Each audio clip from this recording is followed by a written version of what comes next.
Hey, Scroll and Sword, welcome back. Today we read Psalms 22 through 24, and we're going to focus our attention on one line that reshaped how the entire Psalter is read once Jesus spoke it from the cross.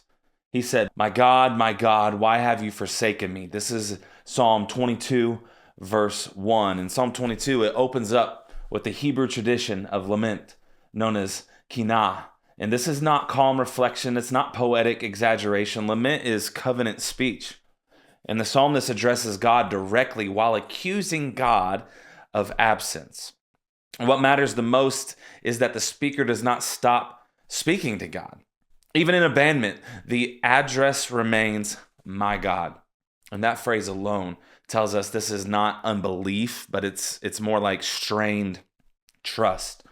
In its original context, Psalm 22 reflects the passio austi, the suffering of the righteous. The speaker is innocent, yet humiliated, mocked, and also surrounded by enemies. And importantly, this pattern made sense within the Second Temple Judaism, like where belief in the resurrection of the righteous allowed suffering to be understood as temporary and not just final. The psalm moves deliberately from abandonment toward vindication, and that movement is the actual point of this psalm. And a helpful way to picture this is a child calling out for a parent in the dark. The cry, like, "Where are you?" does not mean the child has stopped believing that the parent exists. It means the relationship is assumed even when presence is not felt. Like, silence doesn't cancel trust. It exposes how deep that trust might actually go. And when Jesus quotes later on the cross, Psalm 22:1, from that cross, he is not isolating a moment of despair. He is invoking the entire psalm. The mocking, the humiliation, the division of garments, the physical suffering that's described later in the psalm all converge in the crucifixion.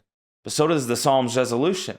And Jesus takes Israel's prayer of abandonment onto his own lips and carries it through to the resurrection.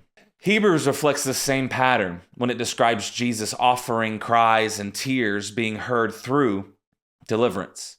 The answer to Psalm 22:1 isn't immediate belief, but it's resurrection, it's exaltation. And the cry is absolutely real, and so is the victory that follows. You see, the early church described this with the phrase totus Christus. That means the whole Christ. When Christ speaks, his people speak with him. Psalm 22 becomes both Jesus' prayer and it becomes the church's prayer. Psalm 22:1 teaches us that faith does not end when God feels absent. Lament is not the opposite of trust. It is trust refusing to go silent. So keep talking to God, keep talking to your Father, even if you are in a tough circumstance. Thanks for hanging with me. Love y'all. See y'all in the discussion room.